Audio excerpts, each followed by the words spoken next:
Hello again, Gills fans. Welcome back to the latest episode of Gills in the Blood TV. It's Thursday evening, which means only one thing. It's match preview night. And tonight I'm looking ahead to Saturday's game as we take on Michael Appleton's Lincoln City. And I'm pleased to say that I'm joined by Lincoln fan Kate Jackson. I will put her Twitter details in the description at the end of the video if you want to go and give her a follow. And first of all, Kate, appreciate you taking the time out of your evening to come and have a chat with me. No problem. I mean, we're all football fans at the end of the day, and it's if I can help make that journey more interesting, then why not? Thank you very much. Right, let's crack straight on. Last six in the league is where we'll start. In terms of Michael Appleton's players, they have picked up just 4 points from the last half dozen games. That's a solitary win, solitary draw, and 4 losses. Gills, do not adjust your sets. They're coming into a fixture in better form than a second consecutive opponent. It's 2 wins, 2 draws, and 2 defeats. Nice and symmetrical. 8 points from the last 18 available. Them 6 games have all come since Neil Harris took over from Steve Evans, who was sacked at the start of January. In terms of home and away form, Lincoln solid enough on their own patch. It's 7 points from 18 over the last 6. There's a couple of wins, there's a draw, but also 3 defeats. The signs of inconsistency as well. Gills, absolutely shocking on the road. 2 draws and 4 defeats over the last 6, which is just 2 points from the last 18 available. Was just having a look, Kate, at games recently that you've played against opponents that we've also played recently. And the first thing I noticed was I can't see this being a goal fest, to be quite honest. We don't score. Definitely not. You've drawn 4 blanks in your last 9 at home against Pompey, Accrington, Stanley, Cambridge and Donny. But yeah, there's in that run of games over the last couple of months, you played Doncaster, you lost to them. We beat them back in October. You've beaten Morecambe, who we drew with a couple of Saturdays ago. You beat Plymouth, good result. We lost to them last Saturday. And you lost to Cambridge, who we beat a couple of Tuesdays ago. So it's certainly indicates that both teams are fairly inconsistent, doesn't it? Yes, I'd 100% agree with that, and I'd say it's been a curse of both teams this season. I mean, looking at our form over the entire season, we've gone to places such as Wigan and Sunderland and beat them. We've beat Plymouth, as you say, as well as winning against Oxford, who a few weeks later then, I hate to say it, obviously, but comfortably beat yourself at Priestfield. So, but then we have failed to even score against Doncaster in our 2 meetings. We obviously didn't beat yourself earlier in the season. We lost at Crewe quite comfortably. We lost at Morecambe as well. So it's like we're one of those teams where when we're facing one of the better sides, we actually do better than when we're facing the, shall we say, the lower place side. So it's like I'd rather, as strange as it may sound, I'd rather face a team such as, say, Rotherham or Wigan than I would a team like Gillingham or Crewe, simply because you guys have got more to play for. It's you guys, I mean, obviously you guys are starting to run out of games as well to save yourself and prevent relegation. So it's getting to that point now where you have to start winning games, and looking at your fixtures coming up as well, you've got a few tricky ones as well after this one. So yeah, we've got big on Bolton next Saturday. That'll be tough. They're running into some really good form. I don't want it to go to the last 2 days of the season. We've got to play Portsmouth and then Rotherham. So I think I said to someone, I think I was on Gabe Sutton's EFL fan show and said that the only hope I can have is if we need something against Rotherham to stay up, that they're all still half cut and a bit drunk from winning the title. That might be the only hope that we have. But we shall see. If it goes that far, then we've given ourselves a chance, is the other way to look at it, because I've effectively written us off more than once this season as relegated, and Tuesday was probably must win. Saturday definitely becomes must win now as well. But obviously there's inconsistencies in your form and your home form in particular as well. We've already mentioned that, but to counter that as well, Gills have only kept 2 clean sheets on the road all season. That was at Cambridge back in September, our only away win in the league on the road, and a creditable 0-0 draw against MK Dons on New Year's Day, which we thought was the turning of a corner. And then we got absolutely whacked by Ipswich the week after, and Steve Evans was sacked. So same inconsistency, same problems, but on a bigger scale, I'd imagine. And that's why we're currently second bottom, because Doncaster decided to start playing over the last couple of games. But we have kept 3 clean sheets in the last 6 in the league, all under Neil Harris. And they've been against teams that have been in and around us, which is promising. And fills me with a bit more confidence, because you said you tend to struggle against teams in the bottom portion of the table, whereas we've suddenly started taking points off, and we drew with Wimbledon, drew with Morecambe, we've beaten Cambridge, we've beaten Crewe, all under Harris. So that fills me with a bit more confidence ahead of Saturday's fixture. But we don't score enough goals. We've got 26 in 34 in the league this season, and that's another big reason as to why we're currently in this relegation battle. Tuesday was a huge example. From box to box, we was absolutely spot on, but as soon as we got into the final third, either picked the wrong option or poor finishing or bad luck, which tends to happen when you're down there, doesn't it? But I want to talk to you a bit more about Lincoln in particular. I had you higher up. I did my season preview video back in the summer. I understand that there's a lot of player turnover at this level. We all have a lot of loan players that come in and they invariably move on. And if we've got a good player, they tend to be picked up by people higher up the food chain, and that's understandable. But I didn't have you struggling as much as where you are. I thought you'd be. I think I had you around 8th. Can you put your finger on why it's been such a struggle this season for Lincoln City? I think it's one of those things where we started the season off with pretty much a full squad, but then pretty much it got decimated pretty much straight away through injury. We also lost George Grant and Teo Eden pretty early on as well, where they went to Peterborough and Blackburn respectively. So we lost 2 of our key players from last season in that respect. Obviously, Morgan Rogers and Brennan Johnson went back to their parent clubs, and we the replacements we tried to bring in the summer then failed for one reason or another. So, say for example, Morgan Whitaker, who we've got now, we were meant to get him in the summer transfer window, but then at the last minute on the final day, Swansea cancelled the deal, even though he was actually at. I'm going to call it Sincil Bank. I don't believe him to sponsor names for stadiums. I prefer that. That's fine. So he was there, but they decided to pull the plug straight away. So all of a sudden the plans got ripped up. We had a lot of our better players from last season go via one method or another. And I think it's similar to last season in the sense that up until about March sort of time, we were top of league, and we were top by about, I think at one point by 6 points, and we had games in hand over all those below us. But then we had a major injury crisis that destroyed our form, and we only ended up just getting into the playoffs. I think we qualified with a weekend or 2 to go, but we should, not without trying to sound big-headed, we should have got automatic promotion last season, simply because we were playing that well, and it was that injury crisis that did us. And it's similar to that this season, but there's also the aspect where, similar to yourselves, we just can't keep clean sheets.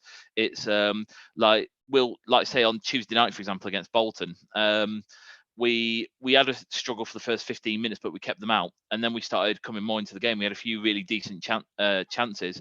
We just couldn't put them in the net, and then Bolton just second half just bang bang bang just raced into a lead, and we just couldn't cope with it. As soon as the opposition to score these days, it tends to be that's pretty much it.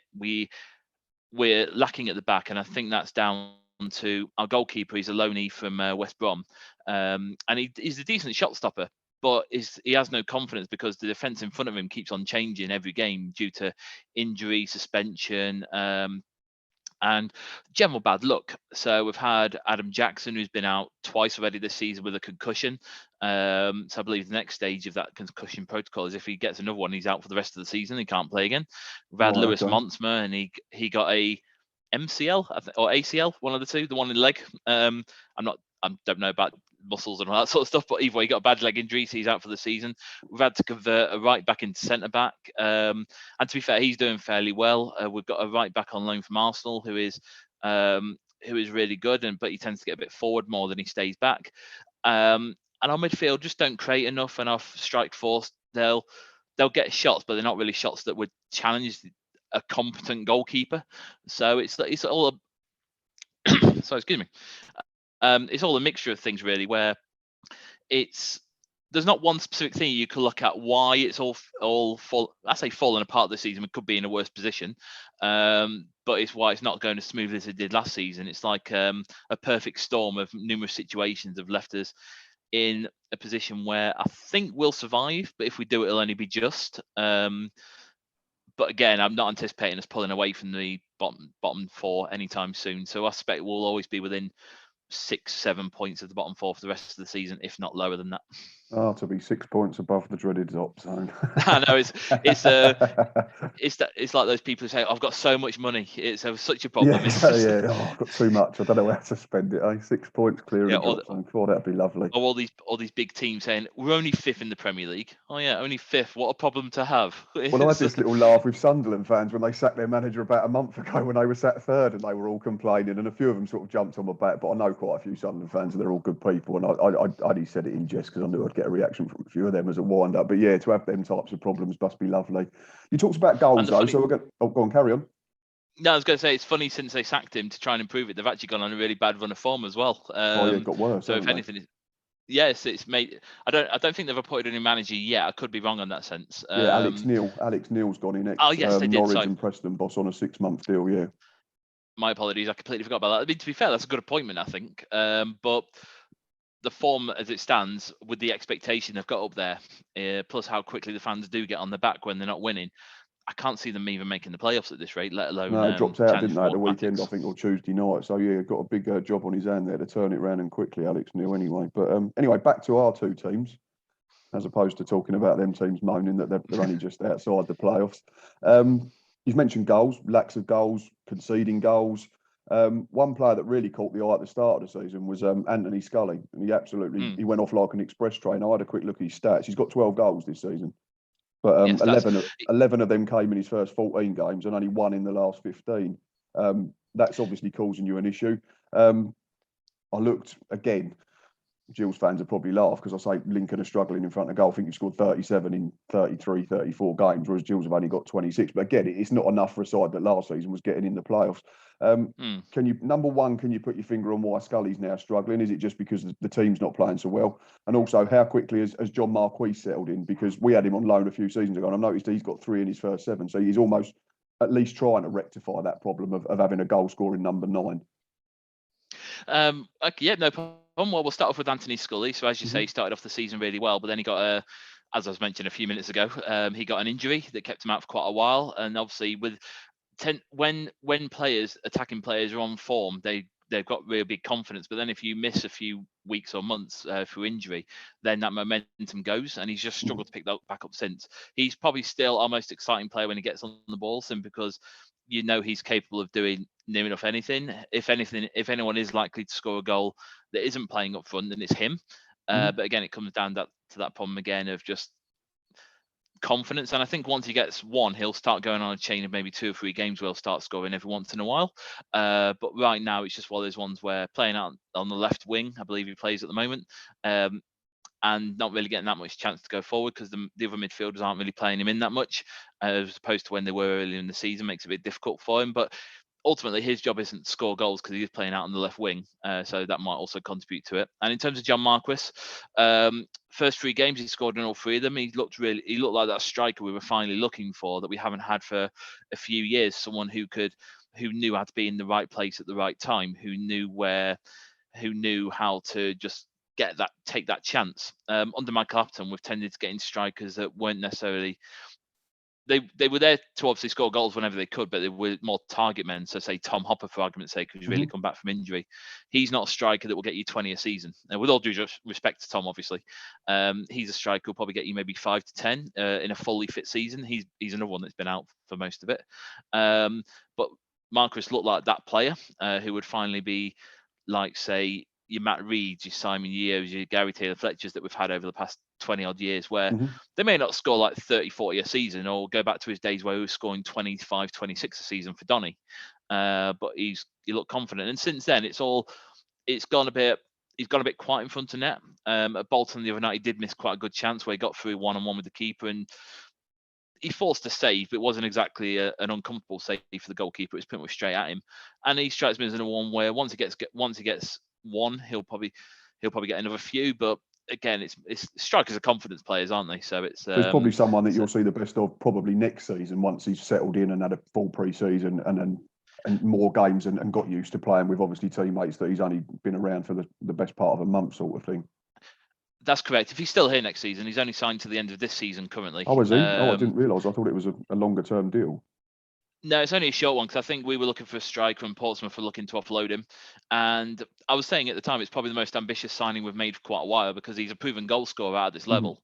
So I still have faith that it'll come good. I think there are a few factors that are leading up to him not scoring over the last few games, which we'll more than likely get on to later on in the conversation. But yeah, I'm still pretty confident that if anyone's going to score for us on Saturday, it'll be him. Fair enough. And just quickly before we get on to potential lineups and then the score prediction to finish up the preview, Michael Appleton, obviously very highly rated manager at this level, done really well with you, since he's been there. Done really well with Oxford a few seasons ago as well. I just wanted to gauge what's the Imps fan base sort of thinking towards Appleton at the moment. Are they still fully behind him, even though you've had a bit of a struggle this term, or are there starting to be murmurings of a little bit of discontent? I'd say before this season, like obviously because of last season, there was near enough unanimous support for him. But this season is there's starting to be more and more vocal support for him leaving. It is minority at the moment. I'm still very much on the fence with it because last season he did very well, but this is his third season and it's his second one where he's not actually where we've been lower mid-table. Now again, as I mentioned earlier, there's been a few factors in this year which have been injuries and all that sort of thing. So I'm giving him the benefit of the doubt at the moment. But there is a growing contingent of fans that don't believe he's the man to take us forward anymore. I mean, ultimately, how far up the structure can Lincoln really go? We probably are a League One size club at best. As much as I'd love to be in the Championship this season, if we were in the Championship, we'd be battling relegation. I say that like we're not battling relegation at the moment, but we'd be battling it even more. Would be where say your Barnsley, Peterboroughs are. So I think last season, if we had gone up, it would have been a few seasons too early for us. So I say at the moment I'm giving him the benefit of the doubt. I am leaning more. I was never fully 100% behind him, simply because although he did well at Oxford, it never struck me as a manager who would stay at a job long term. But I say we'll see what happens. I say on the fence, slightly towards the negative side, but there's some that are outright calling him to go. So fair enough. Interested to hear that, but obviously, but again, you're in amongst it all the time, being a Lincoln fan. I can only pick up what I see on Twitter and on the Quest and that type of thing, and Sky Sports, and it's all saturated at that level. So interesting stuff. This is the thing. I mean, it's one of the things where it depends on who you follow on Twitter. I'd say there's at least five that are five well-known Lincoln fans that are really anti-Appleton out, but the majority, it's a bit like Marmite either. In many ways, there are those who are fully behind him 100%. There's no question in their mind he is the right man to take us forward, and there's others that are the complete opposite, and there's very few, of which I am one, who are in between. So it depends on who you follow, really.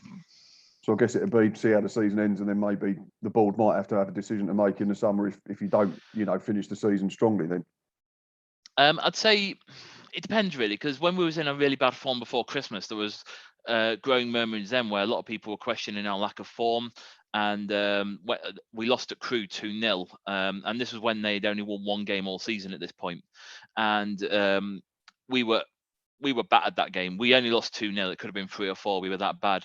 And there were a lot of people calling for him to go then. And Clive Nates, our chairman, basically said, unless we start seeing like crowds go down quite heavily, because obviously our crowds have increased quite a lot over the last like 5-6 years, like 4-5-fold. If that starts getting back to the old levels, because results aren't enough, because a lot of football fans are, as much as I hate to say it, glory fans, and they'll only go when it's everything's going well. Lincoln probably has a core of about 3,000 that would go even if we ended up in 10 years time back in the conference. There's 3,000 that would still go week in, week out. And basically our chairman said unless it gets to that sort of levels, there's not going to be a change. So I'd be very surprised if Afton left in the summer. Fair enough. Right, obviously more immediately pressing is Saturday afternoon at Sincil Bank, as we like to call it. I'm with you. I don't like sponsored names. They sound horrendous, to be quite honest. But 3 o'clock, I don't know if the Lincoln press conference has been done before the game yet. I know the Gills one was done this morning. What are you thinking in terms of what the 11 will be? Okay, well, I say the goalkeeper will be a guy called Josh Griffiths on loan from West Brom. Generally decent shot stopper, as I mentioned earlier. Hasn't kept that many clean sheets, but is generally someone who a lot of Lincoln fans rate fairly highly. So he'll certainly be starting. I've got no doubt in my mind whatsoever about that one. Then from left to right at the back, I would imagine probably Cohen Bramall, former Colchester player, who we signed, has generally been in and out of the team since he signed for us. But there's very few faster players in the league than him, and he even scored on Tuesday night as well. So I'd be surprised if he doesn't start. Centre back is where it gets a bit tricky because that changes on a regular basis. Regan Paul will almost certainly be one of them, and partnering will be this is where it gets tricky because, like, we've got our three main central defenders, and I'm sure they're made of styrofoam because they break really easily. I'm going to say Adam Jackson because he was there on Tuesday night, and as far as I'm aware, he didn't get injured. But he's the one who I mentioned earlier has had 2 concussions. If it's not him, then I wouldn't be surprised if he's not injured again. Joe Walsh, although he might be injured, I'm not entirely sure. At right back will be the Arsenal loanee, who is Brooke Norton-Cuffy.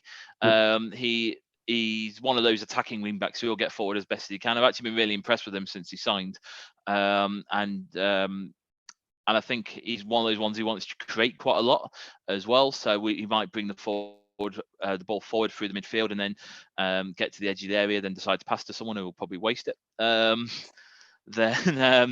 the midfield again is a bit of a tricky one because we tend to fluctuate with that. But I'll say we'll probably go with Conor McGrandles, Scottish player that we signed from MK Dons. He's been linked with moving back to up north of the border in the summer. I can't remember which club it was that were looking potentially at bringing him on board when his contract expires, but he'll almost certainly start. Expecting Teddy Bishop as well, who we signed from Ipswich. Then Scully on the left and potentially Morgan Whitaker playing on the right. He's the player who we eventually signed after it fell apart on the last day of the transfer window. In January, didn't he? Yeah. That's correct. Yeah, he had a really good debut and scored as well. He's gone a bit quiet since then, and he's another one the fans are a bit mixed on because there were a few incidents the other night where a few fans have accused him of being lazy and not tracking back. So that could be interesting. The fans could potentially get on his back during the game, and then I can imagine the front two will probably be Maguire and Marquis. So pretty much the same 11 that we started with on Tuesday. Because I'd say up until about the 60 or so minutes, we were actually in the game. We were going forward. We were attacking quite well. It was just that final touch that was lacking. And then, as I say, as soon as Bolton went in the lead, there was only going to be for the second time. There was only going to be one winner from that stage. So I'd say probably the same starting lineup as Tuesday. Fair enough. Some real good knowledge there. Thank you. Appreciate that. Got a player profile for every single one of that 11 Gills fans. So might have to send it to Neil Harry if only I was that important. Gills team news. Like I say, the press conference was done today via Twitter. Obviously, we've got no Alex McDonald. You talk about players missing in attacking areas. We've got no Alex McDonald. He's been out for months. He's out for the rest of the season with a knee injury. Danny Lloyd ruptured his ACL against Ipswich. He's out for the rest of the season. Another attacking player. Gerald Satola, youngster. Out and out pace. He's done a hamstring. He's out for a couple of weeks. Another attacking player. Mustafa Carriol, another attacking player, injured again, unfortunately. So that's the 4. Harris has said there's an outside chance he might be available for Saturday, but it's more than likely to be Bolton the week after. So I'd probably imagine he'd be bench at best. So yeah, to be fair, Carriol used to play for us and he was injured quite a lot. So that's he's really good start of the season, and he picked up a problem I think around September, October time, and he's just never got fit ever since. And you get 20 minutes, half hour, a half out of him, and he's very, very good. But I was having a chat with someone on Twitter today about him, but he's no good if you can be the best player in the world, but if you're not fit, then you don't help anybody. That's the trouble. So I think the Gills team's going to be pretty much the same as Tuesday as well. Go on, carry on. Sorry. No, I was going to say he's one of those players. As soon as it starts getting cold, he's useless. Might be that. Maybe he's just a bit chilly and can't be bothered. But that's not for me to answer before I get in trouble. So yeah, the Gills 11. I don't think it'll be too different to Tuesday evening's draw against Wimbledon. If I was picking it, I'd go Aaron Chapman in goal. Same back 3 of Connor Masterson, Max Amar, and Jack Tucker. I'd keep the wing backs the same, so that'd be Ryan Jackson and Robbie McKenzie. I'd take Ollie Lee out. I think we might have to be a bit defensive minded in this one. So I'd play Daniel Phillips. I'd bring him in and play him alongside the captain, Stuart O'Keefe. And then I'd leave Ben Thompson and Ben Reeves to flank Bigford Dane Oliver in forward areas. The bench is pretty much whoever's left at the moment. So, right. Really been good. Thank you, Kate. I do appreciate this. But before I let you go, I have to ask you, what is the score going to be come 5 p.m. Saturday afternoon? I'm going to be controversial. I'm going to say Gillingham going to win 1-0. I don't trust us to like say the Doncaster game. We were all over them. They scored a penalty. Like we never looked like scoring. We struggle against teams at the bottom. So I'm going to 1-0 Gillingham win. See, my heart is saying, or just blind faith or stupidity, whichever one you want to call it. I was more so listening to what you're saying about your struggles against teams that are down the bottom, but I'm trying not to get too ahead of myself. So heart's saying 1-0 to Gills purely because I can't see us scoring 2 and I can't see us winning by 2 goals, so it has to be 1-0. But I did write down, I don't know if you can see it, but I've put 1-1. I'll try. Oh yeah, there you go. Yeah. So, and I've backed for Dane Oliver to score our goal. Draw in isolation is not a bad point on the road, is it, Gills fans? But we need to start winning games and we need to start winning them fast. So, right. Kate, again, thank you very much for joining me. I really enjoyed that. Loads of info there for Gills fans to get stuck into. Gills fans and Lincoln fans, you know where we are. Please drop us a sub. I am going to tweet tonight and set the ambitious target of getting to 2,000 subscribers by the end of the season. I need around 180, so I am putting myself out there. If you're a fan of League One, potentially if you're a fan of League Two as well, you might have to subscribe to me because I might have to be getting involved with some fans from clubs in that division next season. I will put all the details of this video onto Twitter and Facebook. We're also on Instagram and obviously we're on YouTube. Please comment down below when the video's live. Let us know your predicted 11s for Lincoln and or Gillingham and also your score predictions. I'm not unfortunately travelling to Sincil Bank on Saturday. But for those that are, please be safe, travel safely, sing loud and sing proud. Be back Monday to look back at the game. But until next time, up the Gills.